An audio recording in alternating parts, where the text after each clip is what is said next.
Good morning. You know, speakers will often start off by saying something like, it's such a pleasure to be here, it's such an honor to be here. And I mean it for real, you know? I mean, I think about the group of people that I got to meet last night, all the speakers that you're going to get to experience today, and the amount of wisdom and capacity and heart and generosity of spirit was truly inspiring. And I know that that's what's happening in the room here again today. So to be able to be asked to be in front of you all, I intend that I'm able to share something that makes you feel like that was really worth my time. So thank you all for coming, and thank you for the opportunity.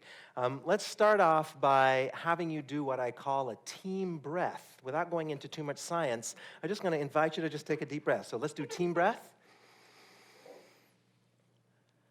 Beautiful. We are embodied human beings. So for anybody that is in this room, you have what's called a central nervous system. That's how you happen to be here this morning. And so my experience of embodiment is part of what drives the work that I do. And for me, the word experiential takes it from just that sense of the head learning into the full body learning, which I feel allows us to have this depth of capacity. Things are moving without me, I see here. Which allows me to have this depth of capacity because of the neurological experience that I'm having as a human being. So, thank you, Sharon. Appreciate that. What I'd like you to do is turn to your neighbor and say to them, it's great to be learning with you here today. Thank you. I want you to turn to your other neighbor. After you've gotten a name at least. Are we working now? Beautiful. And turn to your other neighbor and say, you're going to get the best of me today.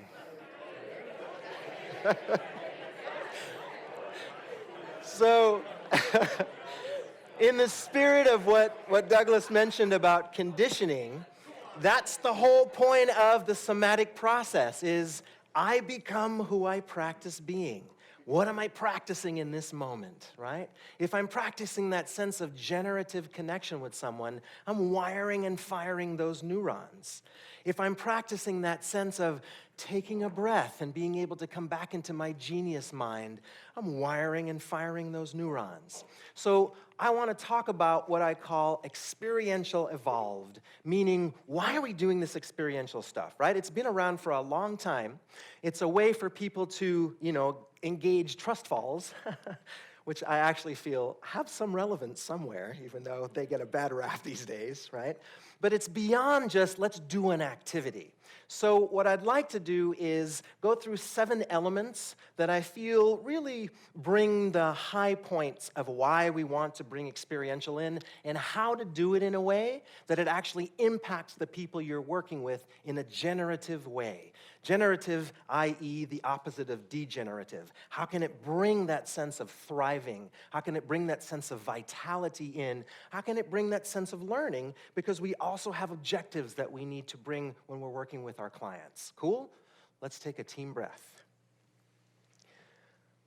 So, the first thing is when you design an experiential process, when you're choosing whatever that activity is, it should support the people in the room in the experience in overtly practicing specific skills. It should surface very specific learning objectives.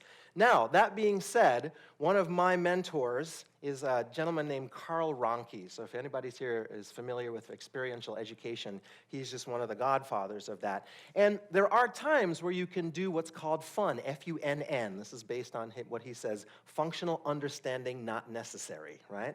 And that's when you're doing what I consider a group builder experience. That's just to get the neurology tuned, get people in the room, let the amygdala relax and say, I'm safe amongst these human beings in this place.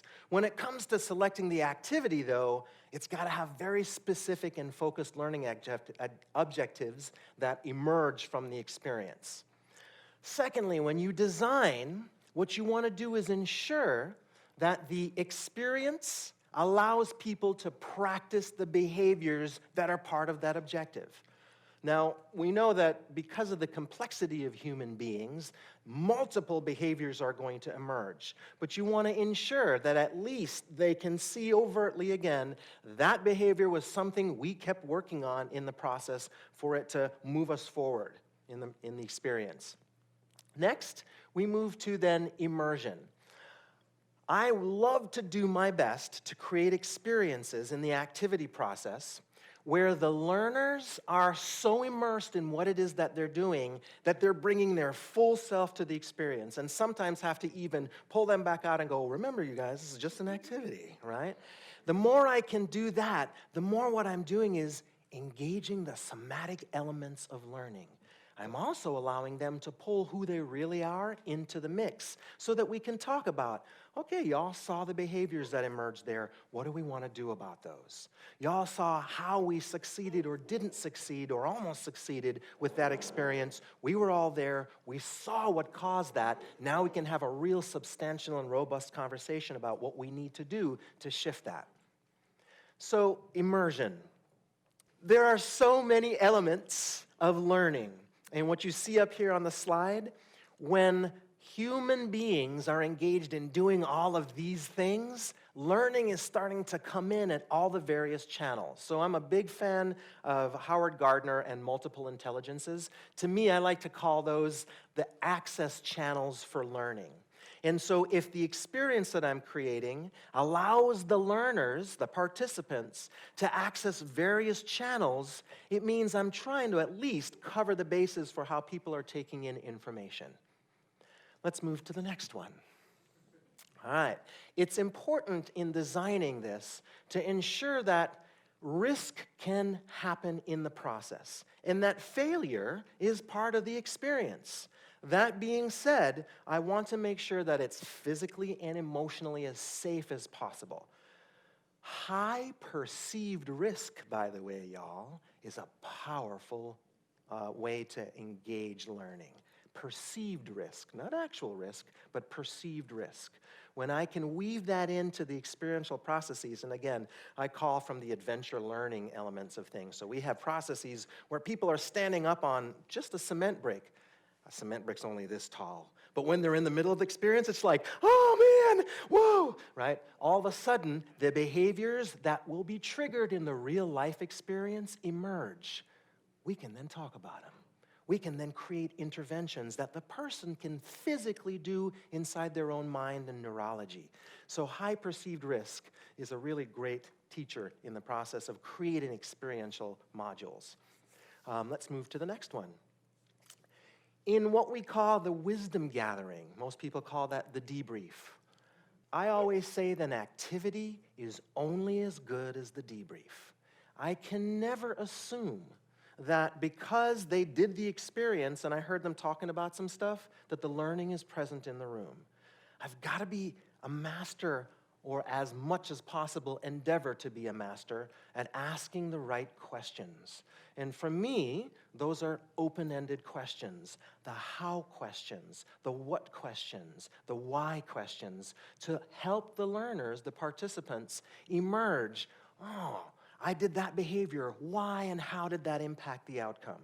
I did this particular behavior. Why and how did that impact the outcome? We watched the team do this as a group.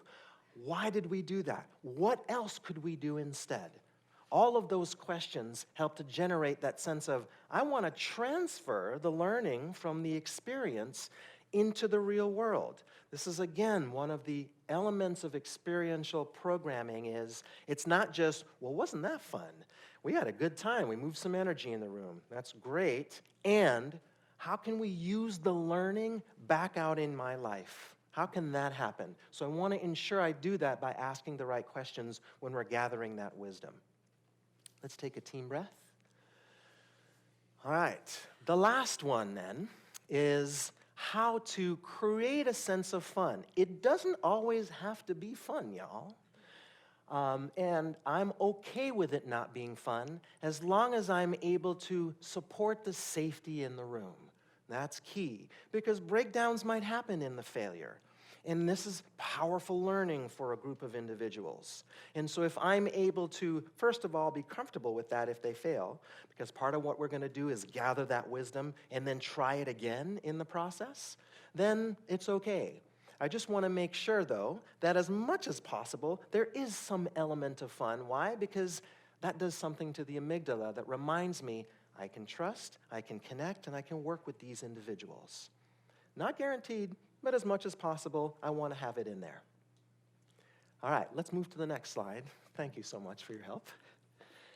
I would like to have you turn and talk to your neighbor for about 1 minute on all the stuff that I just talked too much about. All right, you got 1 minute. Turn and talk to your neighbor or neighbors. What's sparking for you?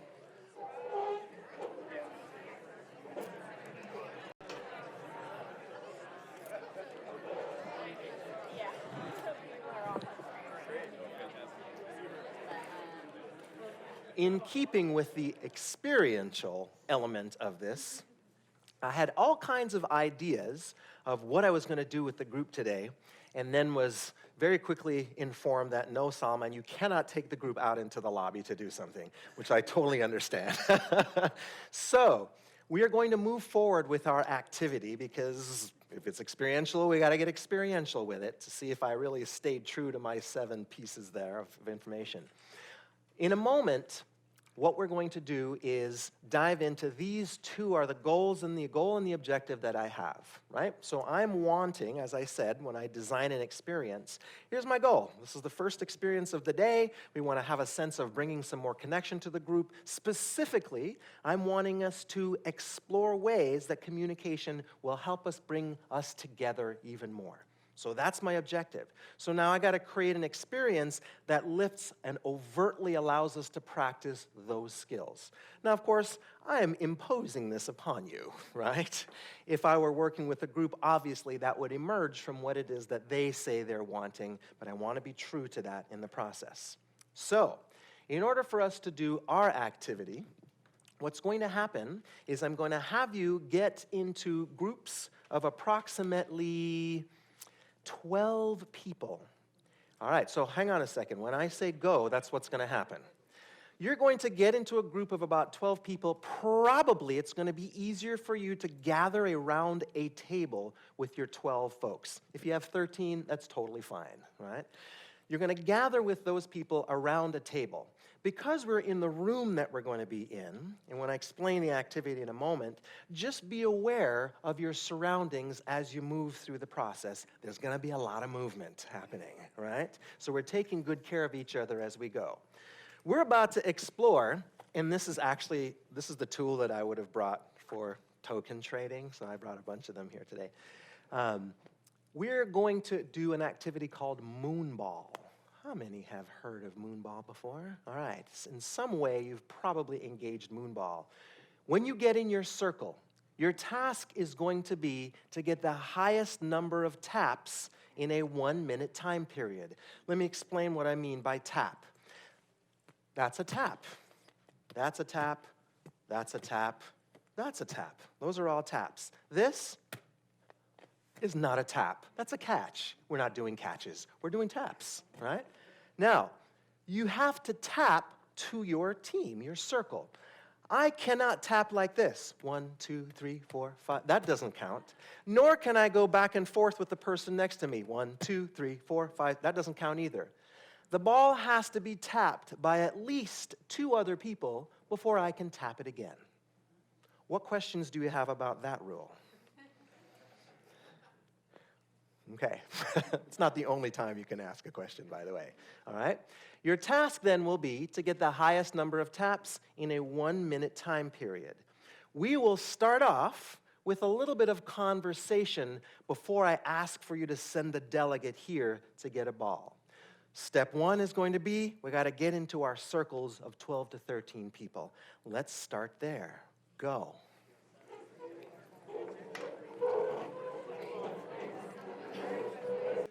Raise your hands once you are in a circle. Raise your hands. Beautiful. If you're walking down the room without your hand raised, join one of these circles.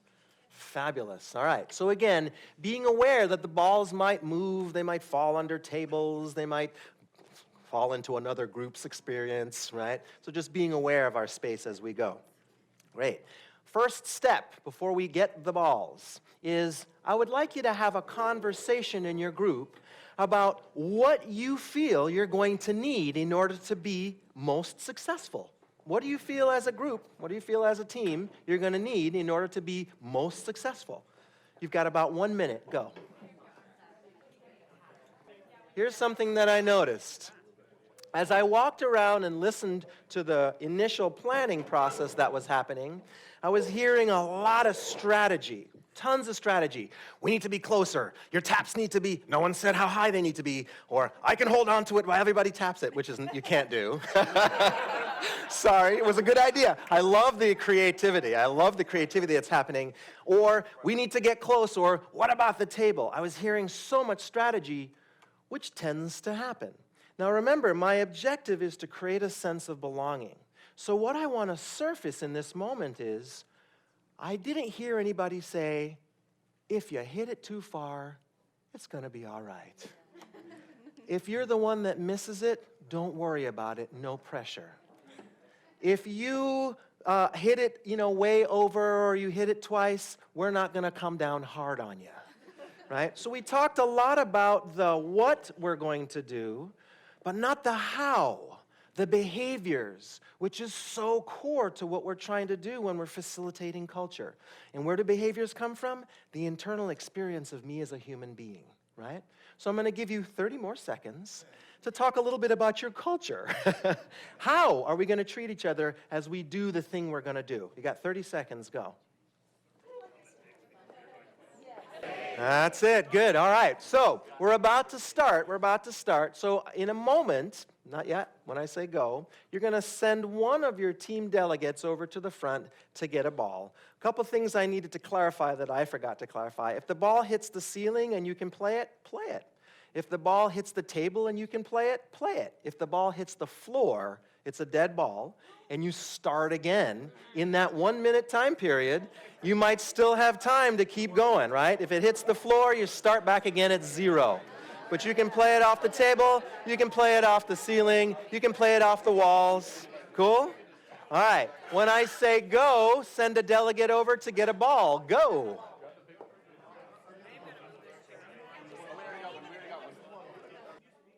Let's take a team breath. You have 1 minute, go.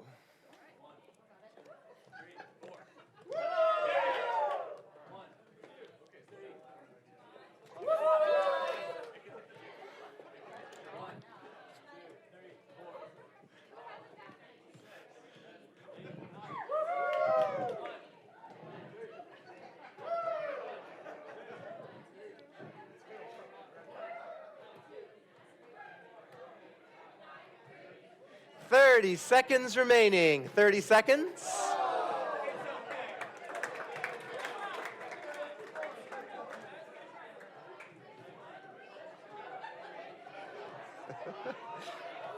All right. All right, teams. When I say oh, you say yeah. Oh? Yeah. Oh? Let's take a team breath.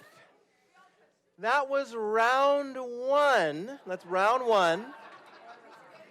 All right, you got a certain score. And what I'm going to have you do at this point is let's have a conversation. What are you learning? We just gathered some data. What are we learning? What are we learning? And what are we learning about how we're creating more belonging in our process?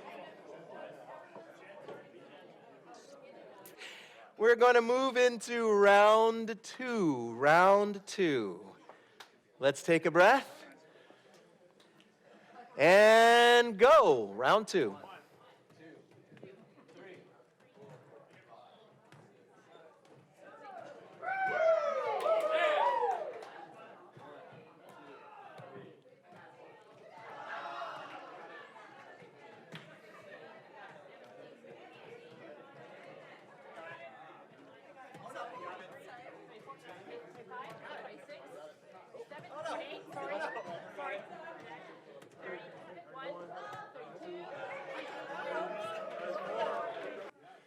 'Beautifully done. before we get to our last and final round, here's what I'd like you to do. Choose three people from your team who are going to be delegates who are going to go wisdom hunting. And what that means is they're going to leave their circle while the circle continues to talk about strategy and behavior. And they're going to go to other circles and find out, what are the best practices? What are you guys doing that's working? What's helping you? What's supporting you in both culture and strategy in the process of it, right? You're going to have about a minute to move around to as many teams to gather wisdom as you can, and then come back to your team for the final planning round before we do round 3. All right, so take a moment to choose 3 delegates. And send those delegates out. Go for it, delegates. Move around the room. Gather wisdom.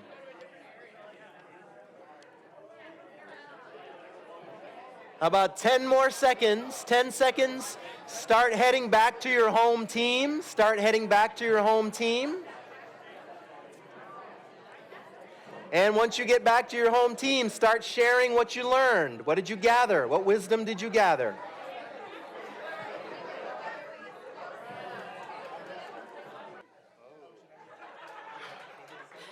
Last round. We're starting with round 3. Round 3, you've got 1 minute and go.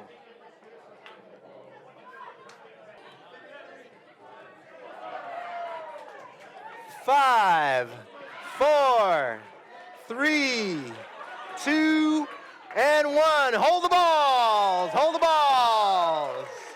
Hold the balls. All right, so celebrate with your team in whatever way you want to. Celebrate with your team. Celebrate with your team however you want to. And head on back to your tables.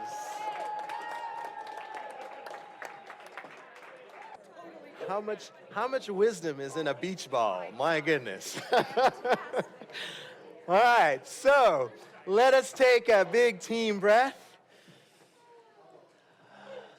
And let's take a moment to just check in at your table. So this is going to be table talk, table talk.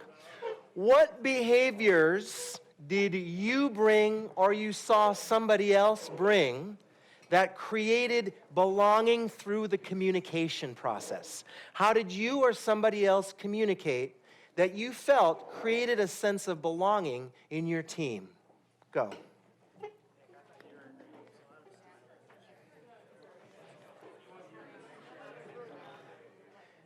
Let's move on to another question.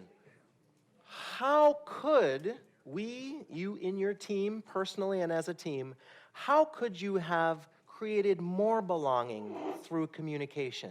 How could you have created perhaps more belonging through communication on your teams? Go. One more round of table talk. How did this activity help you feel more of a sense of belonging or not in the group process? How did this activity help you feel more of a sense of belonging or not? Go for it. Thanking your table for the dialogue. And what questions, comments, concerns do you have as we wrap up my portion of this, the first experience of Control the Room 2020? Yes. Who has the record? I was waiting for that question to emerge, right? So I see a number here. I see 225. 225. So one of the things that question surfaces is in the facilitation of this. You noticed not at any point did I say, all right, let's hear some scores. I might do that. It depends on what my objective is. But my objective today was what? Belonging. So if I start throwing scores and winning into the mix, all of a sudden that does something different to our physiology. So that wasn't important for me today. Of course, people are going to keep track of it, though. That's part of the co-opetition piece that starts happening in the room, right? We want to stoke that up a little bit. All right. Thank you all so much for having me here this morning. I appreciate it. Looking forward to the learning with everybody else. Thanks, y'all.